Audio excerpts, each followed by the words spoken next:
오늘 은혜 받으실 하나님의 말씀은 누가복음 5장 1절에서 5절 말씀입니다. 누가복음 5장 1절에서 5절 말씀을 다 같이 봉독하겠습니다. 무리가 몰려와서 하나님의 말씀을 들을새 예수는 게네사렛 호숫가에 서서 호숫가에 배 두 척이 있는 것을 보시니 어부들은 배에서 나와서 그물을 씻는지라. 예수께서 한 배에 오르시니 그 배는 시몬의 배라. 육지에서 조금 떼기를 청하시고 앉으사 배에서 무리를 가르치시더니 말씀을 마치시고 시몬에게 이르시되 깊은 데로 가서 그물을 내려 고기를 잡으라. 시몬이 대답하여 이르되 선생님, 우리들이 밤이 새도록 수고하였으되 잡은 것이 없지만은 말씀에 의지하여 내가 그물을 내리리다 하고. 아멘. 하나님이 오늘 우리와 함께 하시고 우리에게 오늘도 복을 주시는 줄 믿으시기 바랍니다. 저는 오늘 여러분들과 함께 누가복음 5장 1절로 5절 말씀 가지고 깊은 데로 가서 이러한 제목으로 여러분과 함께 은혜를 나누겠습니다. 사람들은 뭔가 새로운 일을 시작할 때 기분이 좋아집니다. 새로운 학교에 들어가면 기분이 좋습니다. 또 새로운 직장에 들어가면 기분이 좋고 또 새로운 사업을 시작할 때 기분이 좋습니다. 왜냐하면 새롭게 시작했기 때문에 기대감이 있는 거예요. 잘 될 것이다라는 기대감이 있습니다. 왠지 모르게 좋아질 것이다. 그래서 용기와 기쁨이 샘솟습니다. 그래서 일도 아주 열심히 하게 됩니다. 고린도후서 5장 17절은 이렇게 말씀하고 있습니다. 우리 한번 다 같이 읽어보겠습니다. 그런즉 누구든지 그리스도 안에 있으면 새로운 피조물이라. 이전 것은 지나갔으니 보라 새 것이 되었도다. 아멘. 주님이 우리에게 새로운 피조물이라고 말씀하고 있습니다. 새 것이 되었다고 말씀해 주고 있습니다. 그러므로 우리는 항상 하나님 안에서 새로운 피조물이요 새 것이 된 믿음의 사람임을 고백하시기 바랍니다. 그런데 이렇게 새로운 일이 시작하고 새로운 사람이 되고 그래서 일이 잘 되어지면 얼마나 좋겠습니까? 그런데 얼마 지나지 않아서 일이 잘 되어지지 않고 하는 일마다 실수를 하게 되고 실책을 하게 되면 이제는 사람이 주눅이 들어버립니다. 특히 그것이 내가 잘하는 전공 분야나 내가 가장 잘한다고 생각하는 그 부분에서 실패를 하게 되거나 실수를 하게 되면 정말 가슴이 아파지는 것입니다. 제가 예전에 군대를 제대하고 나서 한 10개월 동안 학교에 복학하기 전에 시간이 있었어요. 그래서 할 게 없어가지고 어머님과 함께 분식집을 하나 했습니다. 아가페 분식이라고 이름을 짓고 오픈을 했어요. 새롭게 시작하니까 얼마나 의욕이 넘쳤겠습니까? 그리고 생각해 보세요. 지금 시대가 지금이 아니라 제가 군대를 막 제대하고 얼마 지나지 않았을 때이니까 뭐 활력이 힘이 막 넘쳐났을 때였습니다. 그래서 아주 열심히 일을 합니다. 그런데 가끔 가다가 그런 날이 있어요. 어떤 날이 있냐면 손님이 한 명도 안 올 때가 있어요. 어떤 느낌이냐면요. 아침에 오는 손님이 틀리고 저녁에 오는 손님이 틀리잖아요. 다 다른 사람이 서로 모르잖아요. 그런데 손님이 하나도 안 오잖아요. 그러면 딱 앉아가지고 이 가게에 앉아가지고 어떤 마음이 드냐면요. 아침 손님하고 저녁 손님하고 짠 것 같아. 모르는 사람이잖아요. 아예. 그런데도 내 느낌에 서로 다 짜고 오늘은 저직하지 말자. 그래서 진짜 짠 것처럼 안 오는 날이 있습니다. 어떻게 한 명도 안 올 때가 있어요. 완전 허탕을 치는 거예요. 그러면 여러분 활력이 넘치고 새로운 일을 시작했으니까 그래 오늘은 안 됐지만 내일은 잘 될 거야. 그래서 오늘은 준비가 좀 부족했으면 내일 더 열심히 준비를 해가지고 내일 더 많이 나가게 해야 되겠다.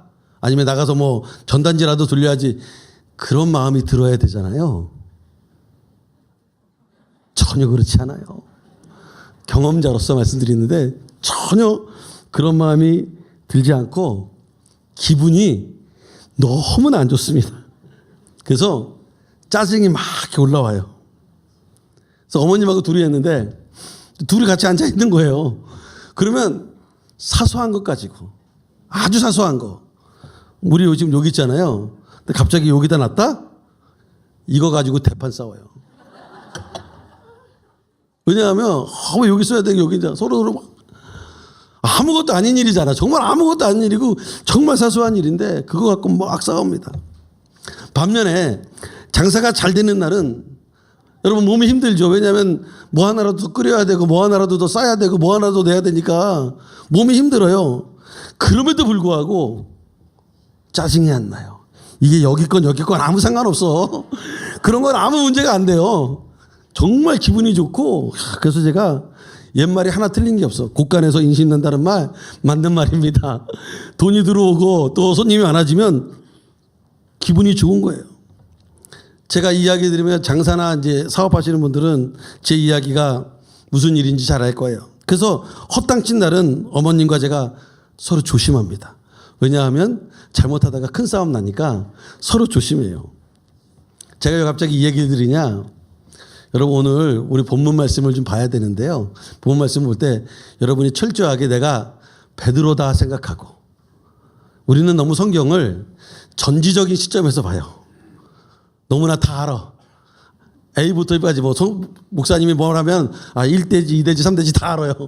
너무나 잘 알아. 근데 그거 다 버리고 오늘은 베드로의 관점에서 한번 성경을 보자라는 것입니다. 오늘 본문에 보면 예수님과 베드로가 처음 만나는 장면이에요. 예수님께서 베드로를 부르시는 장면. 이 장면에서 베드로의 심정이 어떠했냐라는 것입니다.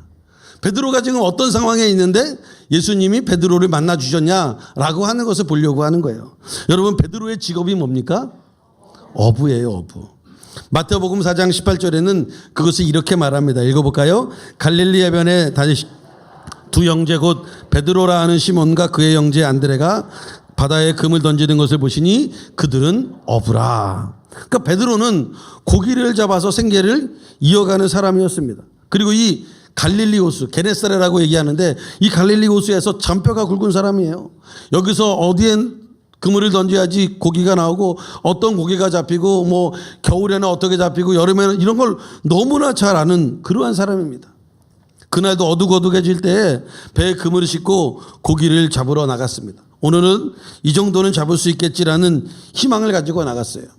왜 밤에 나갔냐면요. 이 게네사레 호수는요. 워낙 맑은 호수예요. 가지고 낮에 그물이 내려오면 고기들이 다 봅니다.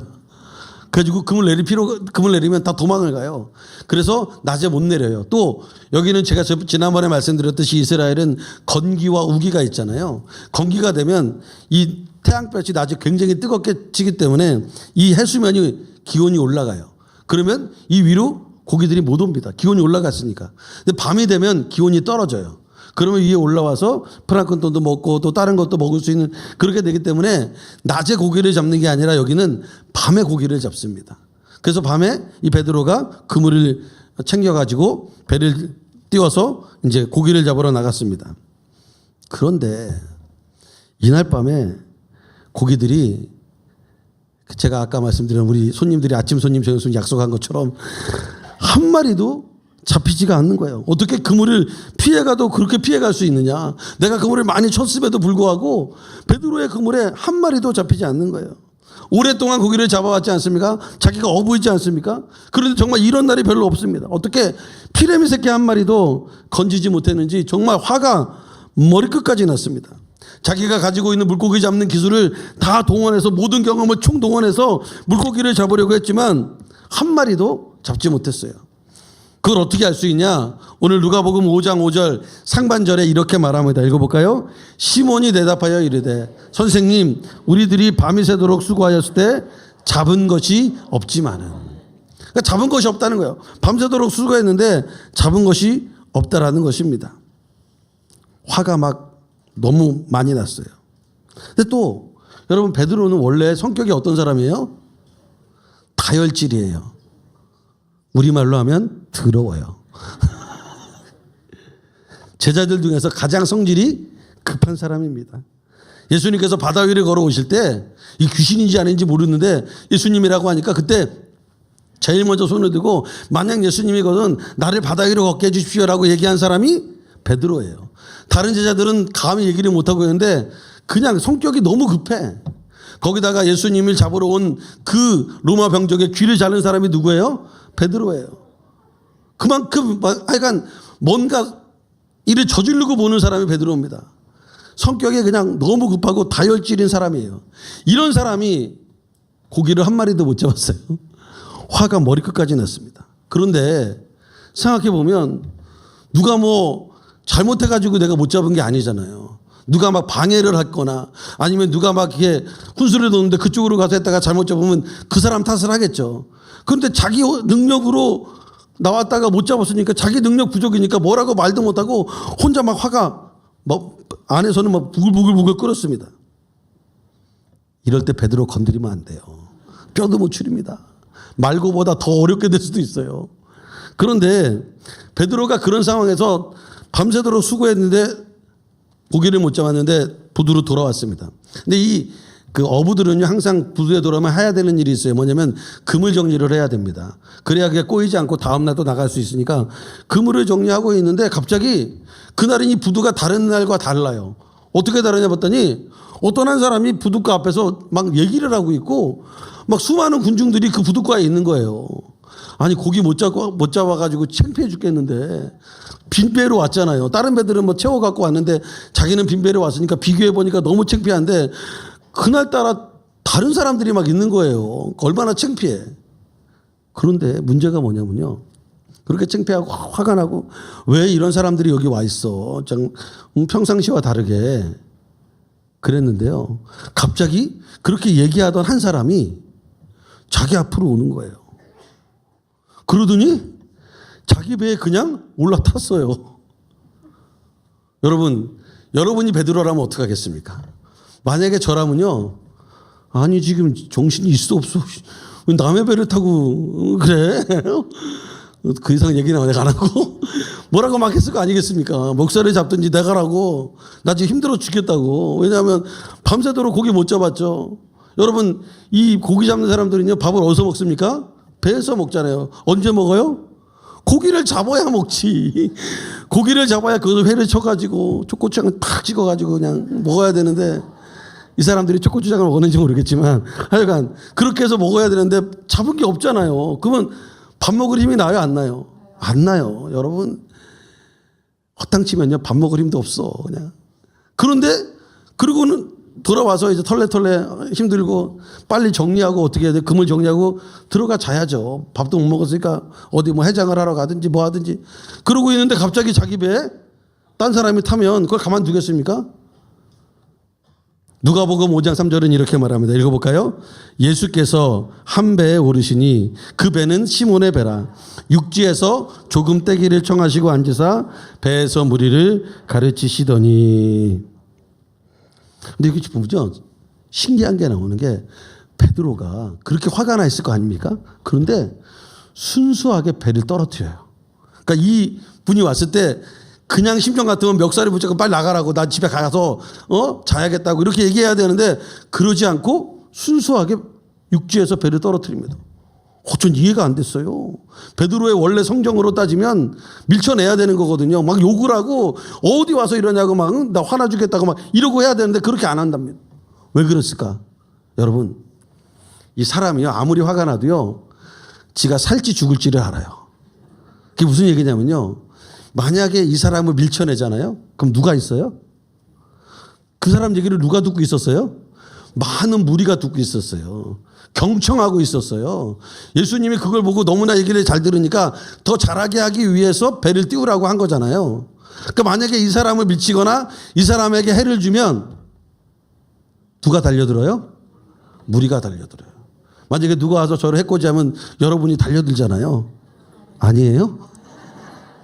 그런 것처럼 똑같은 거예요. 예수님이 얘기하는데 만약에 베드로의 배에 딱 탔는데 베드로가 밀쳐내거나 물에 빠뜨리거나 막 때리거나 그러면 무리들이 가만히 있겠습니까? 막 뭐라 그럴 거 아닙니까? 베드로가 그 짧은 시간에 그 무리들을 보고 예수님 보니까 잘못하다가 맞아 죽겠거든.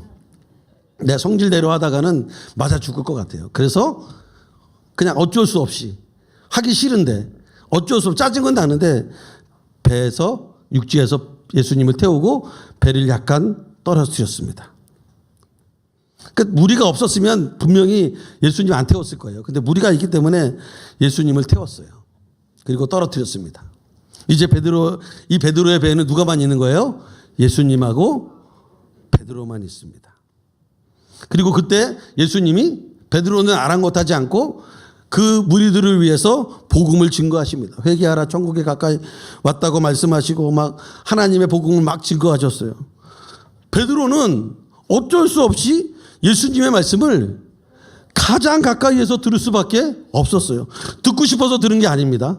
자기가 자원해 가지고 내가 예수님 말씀 너무 사모해 가지고 온 게 아니에요. 그냥 자고 싶고 배가 고팠고 몸과 마음이 하루 저녁에 만시장이가 되었는데 어쩔 수 없이 배에서 육지를 떼고 맞아 죽을까 봐, 그리고 어쩔 수 없이 그 옆에서 예수님의 말씀을 들을 수밖에 없었어요.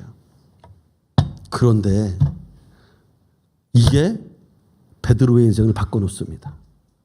베드로의 인생은 자기가 하기 싫었는데 어쩔 수 없이 한 그 배를 띄운 행동, 그리고 예수님의 말씀을 바로 옆에서 들은 그것 때문에 베드로의 인생이 바뀝니다. 여러분, 우리들도 그럴 때가 있어요. 하루 종일 일을 했는데 허탕을 쳤어요.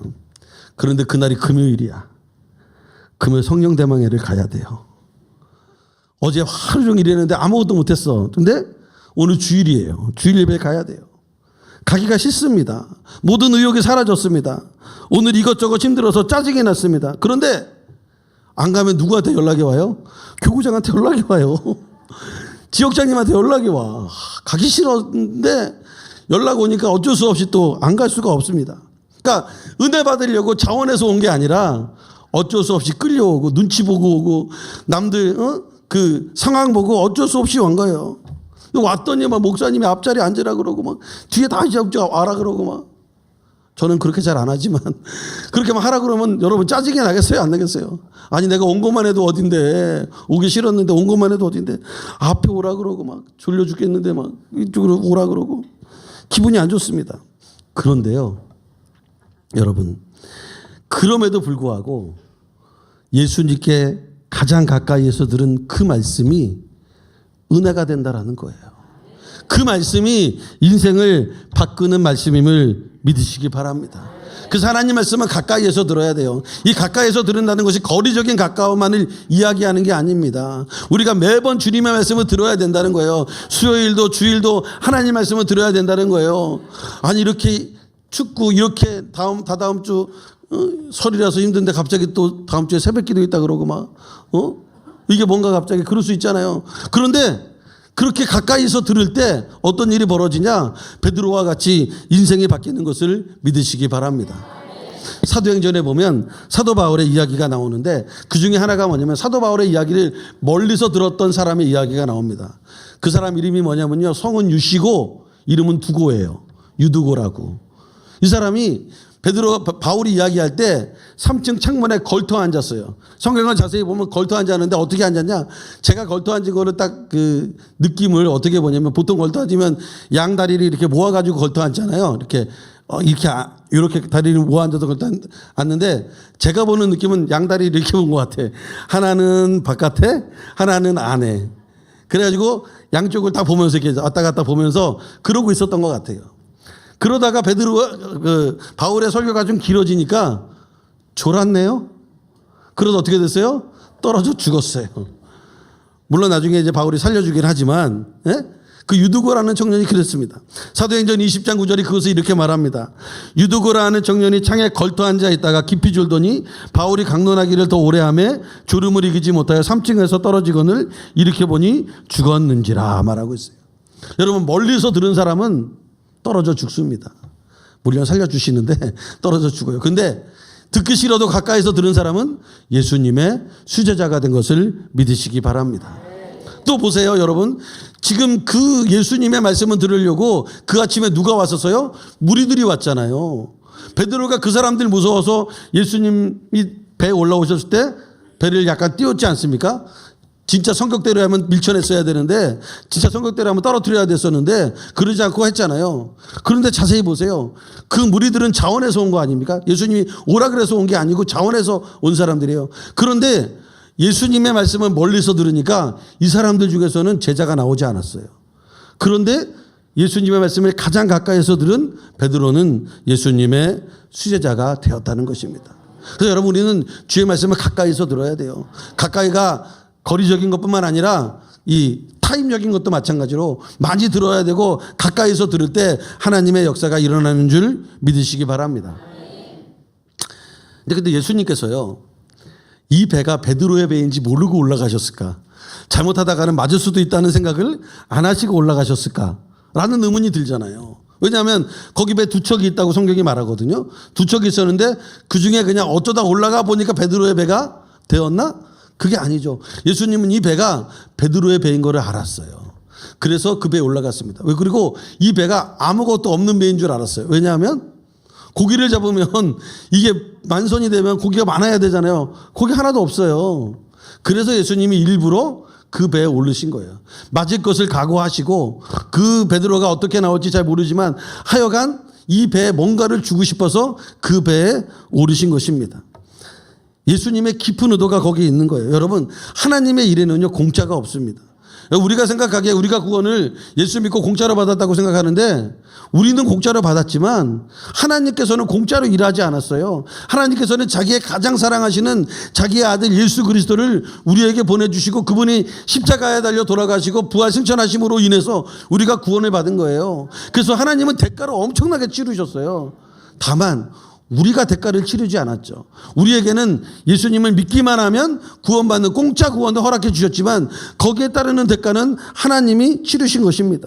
그래서 공짜로 받았지만 하나님이 대가를 치르셨다. 그래서 하나님은 공짜로 일하시는 분이 아닙니다. 이 말이 오늘 베드로의 이 사건에도 적용이 돼요. 예수님께서 왜 베드로의 배에 오르셨냐? 베드로가 허탕을 쳤는데 뭔가 주고 싶거든요. 뭔가 주고 싶으니까 그 배에 오르셔가지고 뭐라 그래요? 잠깐 뛰어라. 그래서 하나님 말씀을 증거할 수 있도록 그렇게 상황을 만들고 그 다음에 다 끝난 다음에 뭐라 그럽니까? 깊은 데로 가서 그물을 내리라 얘기합니다. 여러분 이제 다다음 주 되면 설이잖아요. 설이면 우리 할머니 할아버지들이 뭘 준비합니까? 좋으시네요. 세뱃돈을 준비하잖아요. 근데 여러분 잘 생각해 보세요. 세배를 했기 때문에 세뱃돈을 주는 겁니까? 세뱃돈을 주기 위해서 세배를 하는 겁니까? 갑자기 말이 되게 이상하죠. 세배를 했기 때문에 손녀가 와가지고 세배를 했어요. 그래서 세뱃돈을 주는 거예요? 아니면 세뱃돈을 준비하고 있다가 세배를 한 것을 가지고 세뱃돈을 주는 거예요? 후자죠, 후자. 그죠? 말이 좀 어려워 보이지만 후자예요. 왜냐하면 뭔가 주고 싶어. 손녀가 얼마나 귀엽습니까? 뭔가 주고 싶은데 주고 싶은 건덕지. 쉽게 얘기하면 내가 이것을 해야 준다라는 거리를 만드는 거예요. 그 거리가 뭐예요? 세배예요. 그래서 세배를 하니까 주는 거예요.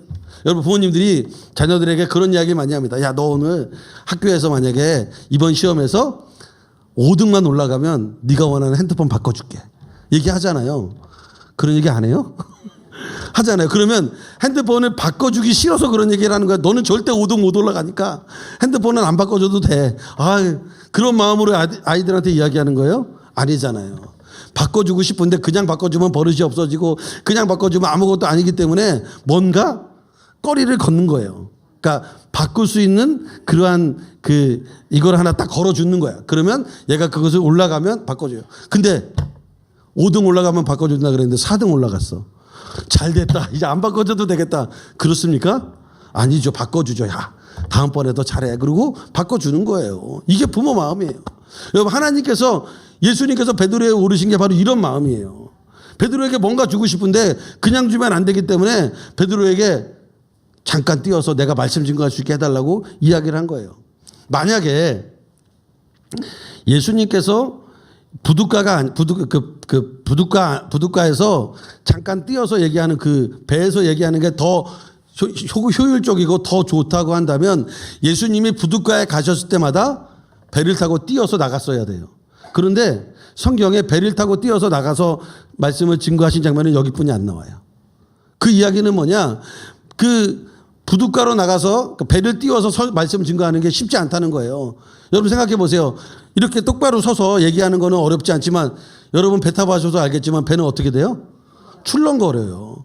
그러면 이게 중심 잡기도 힘들고 말하기도 힘들고 어려워요. 그러니까 배 타고 나가서 말씀 증거하는 게 쉬운 게 아니에요. 그리고 이렇게 가까이서 얘기하는 게 좋지 멀리서 이야기하면 그 당시에 뭐 무슨 우리 교회처럼 마이크 시스템이 잘 돼 있어가지고 저 멀리까지 들리고 이런 데가 아니지 않습니까? 확성기도 없어서 그냥 육성으로 할 때인데 육성으로 하는 그곳에서 배를 타고 멀리 좀 더 나갔다? 그러면 멀어지는 거잖아요. 그럼 누가 힘들어요? 예수님이 힘들죠. 말씀을 증거하는데 더 큰 소리를 내야 되니까 더 힘들 거 아닙니까?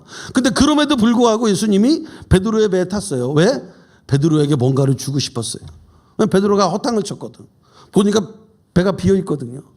밤새도록 나가서 고기잡이 했는데 그물 깃고 있는데 그물에 고기 한 마리 없고 정말 피라미 새끼 한 마리 없고 새그물처럼 되어 있으니까 뭔가 주고 싶어요. 그래서 배를 띄우라고 그랬어요. 그리고 나서 이제 말씀을 다 마치고 예수님이 베드로에게 말씀을 하십니다. 누가복음 5장 4절입니다. 읽어볼까요? 말씀을 마치시고 시몬에게 이르시되 깊은 데로 가서 그물을 내려 고기를 잡으라. 예수님 나름대로는 뭔가 해주신 거예요. 뭘 해줬어요? 야, 이제 말씀을 다 끝났어. 네가 이렇게 순종했으니까 하기 싫은 거 억지로 한 거 내가 아는데 깊은 데로 가서 그물을 내려. 그래서 고기를 잡아라. 여러분 이 말을 들은 베드로가 어떤 마음이 있겠습니까? 제가 아까 처음에 말씀드렸죠. 여러분 베드로가 돼야 된다고. 베드로의 심정으로 저 같으면 아니 뭐 이런 사람이 다 있어. 아니 우리가 생각하기에 만약에 뭔가 준다 그러면 예수님이 주머니에서 막 돈을 쫙 꺼내가지고 몇십만 원을 탁 세가지고 탁 주면서 야 어제 허탕 쳤지 고생했다. 내가 또 이거 해달랐는데 이거까지 해주고 너 참 고맙다. 이거 가지고 가가지고 가족들하고 고기라도 구워 먹어라. 그리고 어제 허탕 친 거 이걸로 다 해라. 라고 주면 얼마나 감사하겠어요. 그러면 뭐 너무너무 땡큐지. 근데 예수님이 와서 하는 말이 뭐예요? 깊은 데로 가서 고기를 잡으라? 아니 지금 뭐 하고 왔어요? 이 베드로가 여태까지 뭐 했었어요? 고기 잡고 왔잖아요. 잡았어요? 못 잡았어요? 한 마리도 못 잡았잖아요. 아니 지금 말이 돼요? 여태까지 밤새도록 고기 잡고 와가지고 피곤해 죽겠는데 여기다 대고 배를 좀 띄워달라 그래서 띄워줬더니 하는 말이 그리고 끝났으니까 그냥 들어가서 자라 그러면 뭐 누가 뭐라 그래요? 근데 갑자기 깊은 데로 가서 고기를 잡으라고? 아니 깊은 데 고기가 있어요? 없어요? 없어요. 이걸 누구보다 누가 잘 알아요? 베드로가 너무나 잘 알죠. 지금 여태까지 하고 왔는데 그리고 깊은 데는 고기가 없어요 여러분. 그래서 예수님이 말씀에 관해서는 전문가일지 모르지만 이 고기잡이에 관해서는 누가 전문가예요? 베드로가 전문가예요. 그래서 베드로가 안 가도 돼요. 깊은 데로 안 가고 그냥 아유 됐습니다 예수님.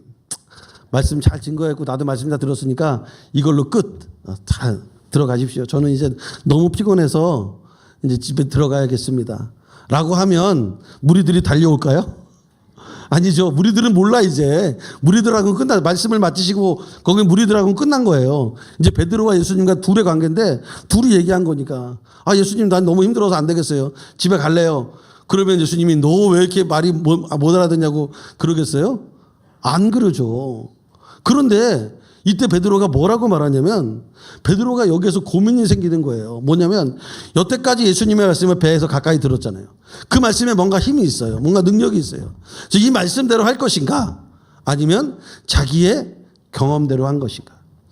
아까 순종한 건 어떤 순종이에요? 어쩔 수 없이 순종한 거예요. 근데 지금은 뭐예요? 어쩔 수 없이가 아니야. 지금은 자기의 결단이에요. 그냥 집에 가도 뭐라고 할 사람이 없어. 집에 가도 누가 뭐라고 하거나 누가 이 사람을 비난하거나 그럴 사람이 하나도 없어요. 잡으러 가도 되고 그냥 가도 돼요. 이건 전적인 누구의 결단이에요? 베드로의 결단이에요. 그런데 자기의 이성과 자기의 경험과 자기의 지식으로는 고기 잡으러 가면 돼요? 안 돼요? 안 돼요. 그냥 집에 가는 게 훨씬 나아. 그게 합리적이고 그게 이성적이고 그게 지식적이에요. 그런데 베드로가 그때 이렇게 이야기합니다. 오늘 누가복음 5장 5절입니다. 읽어볼까요? 시몬이 대답하여 이르되 선생님 우리들이 밤이 새도록 수고하였을 때 잡은 것이 없지만은 말씀에 의지하여 내가 그물을 내리리이다 하고. 아멘. 여러분 여기에 큰 의미가 있는 거예요. 베드로가 지금 어떤 결단을 한 거예요? 아까는 어쩔 수 없이 했지만 지금은 말씀에 의지해서 결단한 거예요. 여러분 우리의 순종이 어떤 순종이 돼야 됩니까? 말씀에 의지한 순종이 돼야 돼요. 내 지식, 내 경험으로는 완전히 안 이거 말도 안 되는 얘기죠. 밤새도록 고기 잡아도 못 잡았잖아요. 다시 나간다고 고기를 잡을 수 있어요? 못 잡아요. 100%예요. 그런데 말씀이 나가라 그러니까 그러면 내가 밤새도록 못 잡았지만 말씀에 의지하여 나가겠습니다 라고 이야기하고 나갑니다. 이와 비슷한 내용이 어디에도 나오냐면요. 회당장 야이로의 딸이 죽을 때 나와요. 회당장 야이로의 딸이 죽게 생겨가지고 이 회당장이 예수님을 찾아갑니다. 그래서 우리 집에 딸이 죽게 생겼으니까 우리 집 딸을 좀 살려달라고. 그래서 예수님과 회당장이 어디로 가요? 야이로의 집으로 갑니다. 근데 여기서 중요한 사건이 하나 나타나요. 그게 뭐냐면 12의 혈루증 앓은 여인이 예수님의 옷자락에 손을 대는 사건이 예수님이 회당장 야이로의 집에 가는 그 사이에 나타납니다. 여러분 회당장 야이로 입장에서 보면 지금 급해요 안 급해요? 급하죠. 지금 내 딸이 죽게 생겼는데. 그런데 지금 누가? 야이로의 입장에서 보면 누가 방해한 거예요? 12의 혈루증 앓은 여인이 방해한 거예요. 회당장 야이로는 이 여인을 너무 잘 알아. 왜냐하면 혈루증이라고 하는 게 회당장에게 보이게 되어져 있기 때문에 너무나 그 회당장은 그 동네의 모든 대소사를 알고 있기 때문에 이 여인을 너무나 잘 알아요. 이 마을의 골칫거리예요. 그런데 이 여인이 지금 예수님을 붙잡고 있어요. 그런데 예수님이 지금 어디로 가야 돼요? 자기 집에 가야 돼요. 그래서 딸을 고쳐야 돼요. 그렇게 시간을 허비하고 있는데 그리고 이제 이 12 혈루증 앓은 여인의 그 사건이 지나고 집으로 가고 있는 중간에 집에서 사람이 옵니다. 딸이 죽었다고. 여러분 이런 청청병력 같은 그러한 말이 어디 있겠어요? 그때 예수님께서 뭐라고 말씀하시냐? 마가복음 5장 36절에 이렇게 말합니다. 읽어볼까요? 예수께서 그 하는 말을 곁에서 들으시고 회당장에게 이르시되 두려워하지 말고 믿기만 하라 하시고. 여기서 회당장이 선택할 수 있잖아요. 아 이제 끝났다. 내 딸이 죽었으니까. 그러니까 예수님 그냥 가십시오. 난 장난 치르러 가겠습니다. 이럴 수도 있어요. 그 결단을 할 수 있어요. 그런데 예수님이 뭐라 그래요? 두려워하지 말고 믿기만 하라 그러니까 이 회당장 야이로가 그 말씀을 붙잡고 믿고 예수님을 모시고 집에 갑니다. 그래서 어떤 일이 벌어져요? 자기 딸이 살아나는 역사가 일어나게 된 것입니다. 여러분 우리들도 마찬가지예요. 그런 때가 옵니다. 하나님 말씀에 결단해야 될 때가 오는 것입니다. 내 지식과 위배되는 일이 있습니다. 하나님께서 왜 이런 말씀을 하시지? 하나님께서 내 지식과 내 경험과는 왜 반대되는 말씀을 하시지? 왜 나에게 이것을 시키시지? 왜 나에게 이렇게 순종하라고 말하지? 이건 누가 봐도 100% 안 되는 일인데. 그런데 그때 말씀에 의지해서 결단해야 됩니다. 그러할 때 우리가 알지 못하는 크고 은밀한 엄청난 복이 임하게 되는 것입니다. 베드로의 선택과 결단은 다른 것이 아니었어요. 자기 지식이 아니라 말씀에 의지한 선택이었어요. 그러함으로 말미암아 하나님의 역사가 일어나고 있다는 것입니다. 근데 여러분 지금 우리는 어떤 결단을 하고 있습니까? 우리가 예수님을 오래 믿었잖아요. 주일 예배 아주 매주마다 나오잖아요. 그런데 결단할 때 보면 말씀에 의지하지 않고 뭐에 의지합니까? 자기 지식에 의지해요. 내가 다 경험해 봤는데 경험에 의지합니다. 말씀은 이렇게 이야기하는데 내 지식과 경험이 반대된다고 해서 그것을 따라갈 때가 얼마나 많은지 모릅니다. 여러분 우리는 그렇게 따라가서는 안 돼요. 말씀에 의지한 선택을 해야 되고 결단을 해야 되는 것입니다.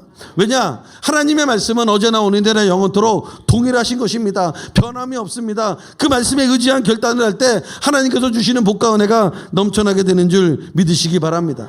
성경에 쓰여진 말씀을 로고스라고 하는데 그 말씀에 의지한 결단을 할 때 나에게 다가오는 그 말씀, 깊은 데로 가서 그물을 던져라는 그 말씀이 베드로에게는 레마의 말씀이 된 거예요. 자기 지식과 자기 경험과는 위배되지만 그 말씀이 내 안에 살아 움직이기 때문에 말씀에 의지하여 그물을 내리겠다고 고백한 거예요. 그래서 이전에 어쩔 수 없이 한 선택이 아니라 이제는 결단하고 의지하고 말씀을 붙잡고 나아가니까 하나님이 어떤 복을 주십니까? 자기 배에 고기가 엄청나게 많이 잡혔어요. 뿐만 아니라 다른 사람의 배까지도 데리고 와서 잡히고 성경에 보면 잠길 정도로 고기가 잡혔다라고 말하고 있습니다. 여러분 사람들은요 깊은 곳을 싫어해요.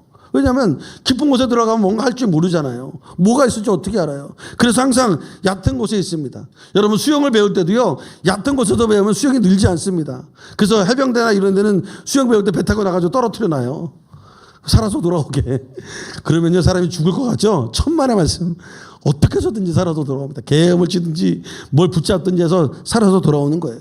근데 그렇게 배운 것은 절대로 안 잊어버려요. 여러분 우리의 신앙도 마찬가지입니다. 얕은 곳에 있는 신앙은요 쉽게 잊어버립니다. 풍랑이 오고 어려움이 닥쳐오고 또 바람이 불면 쓰러지고 넘어지게 되어져 있어요. 그런데 깊은 곳에 들어간 신앙은 바뀌어지지 않아요. 어떠한 어려움 속에서도 승리하며 나갈 수 있다라는 것입니다. 여러분 제가 보니까요 베드로는 얕은 곳에서만 놀았던 것 같아요. 그런데 여러분 진짜 좋은 고기는 어디에 있는지 아십니까? 깊은 곳에 있어요. 진짜 비싼 고기는 어디에 있는지 아십니까? 깊은 곳에 있어요. 어떤 게 그렇게 비싸요? 참치. 여러분 참치가 어디에 살아요? 아주 깊은 곳에 살아요. 왜냐? 깊은 곳에 있어야지 더 탄탄해집니다. 그리고 고기 가격이 그냥 천정부지로 올라가는 거예요. 그래서 깊은 곳에 있으면, 근데 베드로는 몰랐거든요. 얕은 곳만 있었기 때문에. 하나님은 알고 계시잖아요. 깊은 곳에 좋은 고기가 있고 큰 고기가 있고 우리가 정말 상상해보지 못한 고기가 있다는 걸 알고 있었어요. 그래서 깊은 곳으로 가라고 말씀하고 있는 것입니다. 그래서 우리는 우리의 얕은 생각이 아니라 주님의 말씀을 의지해야 돼요. 누가복음 5장 6절과 7절은 이렇게 말합니다. 읽어볼까요? 그렇게 하니 고기를 잡은 것이 심이 많아 그물이 찢어지는지라. 이에 다른 배에 있는 동무들에게 손짓하여 와서 도와달라 하니 그들이 와서 두 배의 채음에 잠기게 되었더라 말하고 있습니다. 여러분 깊은 곳이 쉽지 않은 곳입니다. 그런데 아이러니하게 거기에 축복이 있는 거예요. 그곳에 대해 한계를 뛰어넘는 축복이 있어요. 깊은 데는 생각을 많이 해야 됩니다. 그런데 깊은 곳에 가면 한 줄기 빛만으로 갈구하는 그 역사가 임하게 되는 것이에요. 우리의 신앙도 깊은 데서 만난 하나님을 잊을 수가 없는 것입니다. 여러분 지식도요, 얕은 지식은 큰 이익을 낼 수 없습니다. 그러나 깊은 지식은 큰 이익을 내게 되는 것입니다. 어떠한 풍랑에도 깊은 곳은 잘 견디어낼 수 있습니다. 그러나 얕은 곳에 있으면 그 풍랑이 다가오면 쉽게 뒤집어지는 것입니다. 그리고 이 깊은 곳은 내 힘으로는 가지 않는 곳입니다. 그런데 말씀을 의지할 때 가는 곳입니다. 그리고 그곳에 축복이 있는 거예요. 나만의 축복이 아니라 나와 같이 있는 사람도 복을 받는 엄청난 축복이 예배되어져 있는 것입니다. 바라기는 이곳에 모인 모든 분들인 어떠한 상황 속에서도 예수님과 가장 가까운 곳에서 말씀을 듣고 나누시기 바랍니다. 그리고 그 말씀을 의지하시기 바랍니다. 그리고 그 말씀이 내 마음에 레마가 되시기 바랍니다. 그리고 남들이 모르는 은혜의 깊은 곳에 그물을 내리시기 바랍니다. 그러면 하나님의 축복이 쌓을 곳이 없도록 내리워 주시는 것을 믿으시기를 주님의 이름으로 축원을 드립니다. 기도하겠습니다. 사랑해 주님 감사합니다. 오늘 저희들에게 깊은 데로 가라고 말씀해 주심을 감사드립니다. 우리가 항상 주의 말씀을 가장 가까운 곳에서 듣는 자들이 되게 하시고 그러함으로 말미암아 하나님의 복이 넘쳐나게 하시고 그 순종이 어쩔 수 없는 순종일지라도 말씀을 듣는 그 순종을 통하여 하나님의 복이 임하고 또 하나님의 말씀에 의지하여 그물을 내리는 결단과 헌신 그리고 순종을 통하여 우리뿐만 아니라 우리 주변 사람들까지도 복의 복을 받는 귀한 역사가 임하게 하여 주시옵소서. 말씀이 레마가 되어 내 마음에 살아나게 하시고 그 말씀을 붙잡음으로 말미암아 깊은 곳에 그물을 내리는 믿음의 백성 되게 하시고 이성과 지혜와 지식이 아닌 하나님의 말씀에 의지하는 순종과 결단을 하는 저희 모두가 되어지게 하여 주시옵소서. 모든 것을 감사합니다. 예수님의 이름 받들어 간절히 기도드립니다. 아멘.